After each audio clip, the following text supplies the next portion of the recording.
Okay, so, and I just wanted to ask you yeah. one question. All right. So when it comes to kickboxing, you, Benny the Jet Urquidez, and Bill Wallace are the top three.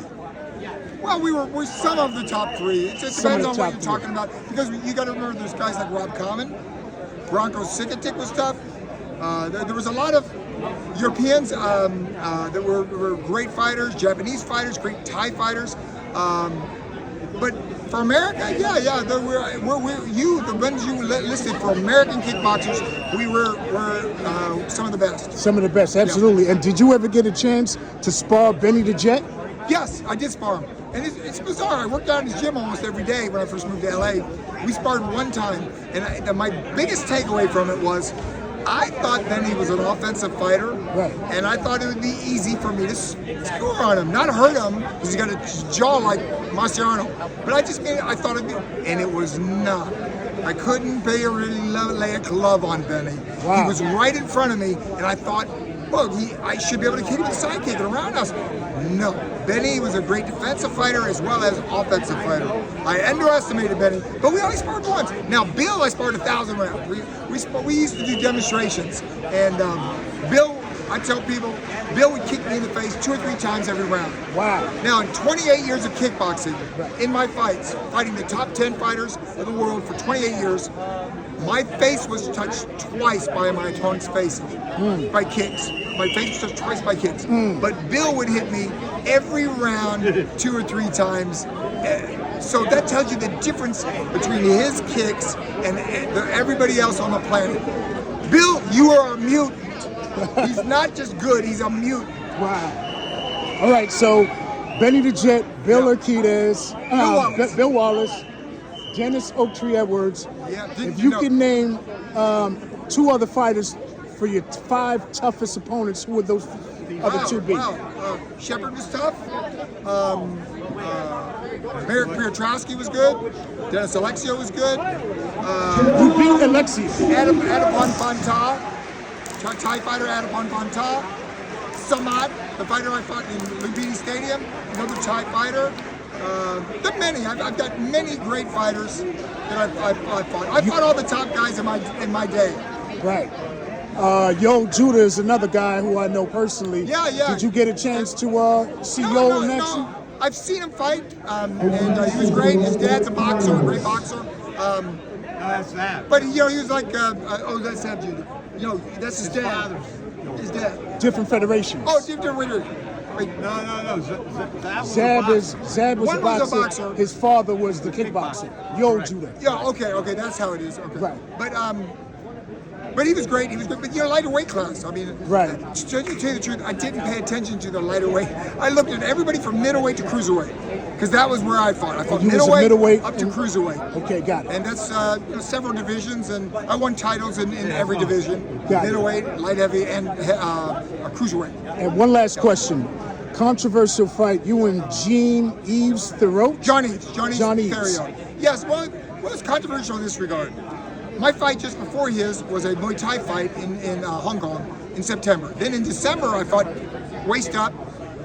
He had his promoter, Real Massé promoted in Montreal, his hometown, his referee, JT Will, and his rules, PKA rules, only waist up kicking. So the reality is, I had not fought that way under those rules for 4 years. Wow. I was a WKA champion, he was a PK. So basically I went to his hometown, his promoter, his judges, his referees, and they called it a draw at the end. Right. I thought I was winning. Yeah, I thought so too. Him.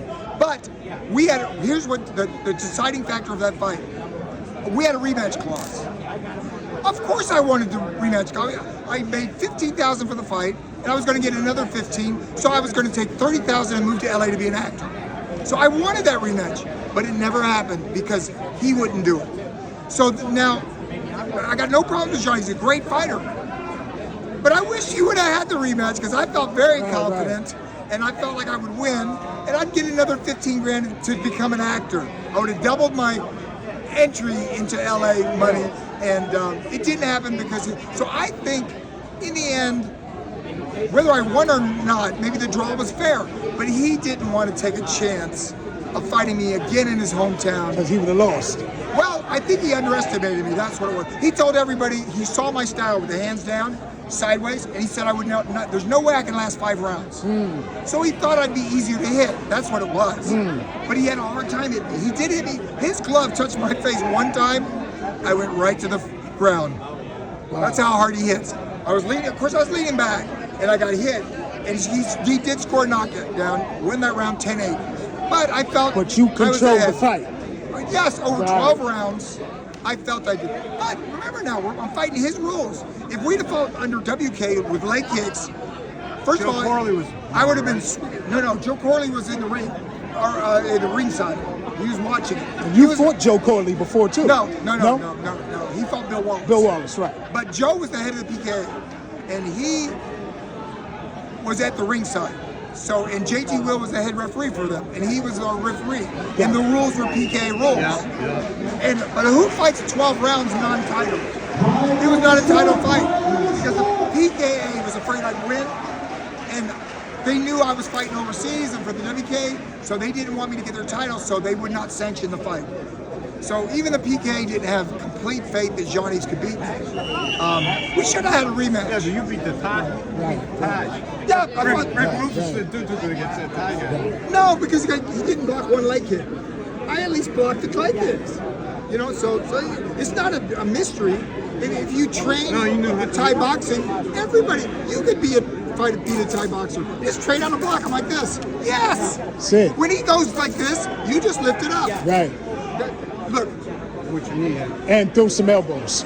Well, they do that. The last Thai fight was Adapon Fantai. He was rated 4th in Thailand. He fought 6 fights in Europe, knocked all 6 European champions out. So they thought he could beat me. So he went to Hong Kong in September, just before I fought Johnny's. And he gets in there and he tries to grab my head. I throw a side kick, hit him right in the forehead. He drops it. Wow. He gets up. Now, every time I lift my leg up, I know he's reacting. He's backing up. So we went 7 rounds and I won a unanimous decision. Right. He was rated 4th in Thailand. That's the last fight I ever got off. I would have fought a Thai every week if they paid me. What years did you fight professionally? 75? What's that? You started in 75, right? 74. 74. 74, my first pro fight. Did you start with full contact? Full contact. That's all there was then. At 75. With Aaron Banks and those guys? It was That's in New York. PK had the first fights in LA. LA. My brother promoted the first fights on the East Coast, which is in Florida. Got it. Joe and Got it. LA, right? No, they fought in Atlanta. Remember the first fight? The very first fights. No, the very first kickboxing full contact was in was in LA. Yeah. Telly Savalas announced it. Yeah. It was for CBS. And that was the very first. Don Quine had it then. Not Joe Corley. He did not run the PK. Don Quine and Don his and wife. Judy. Don and Judy. Yeah.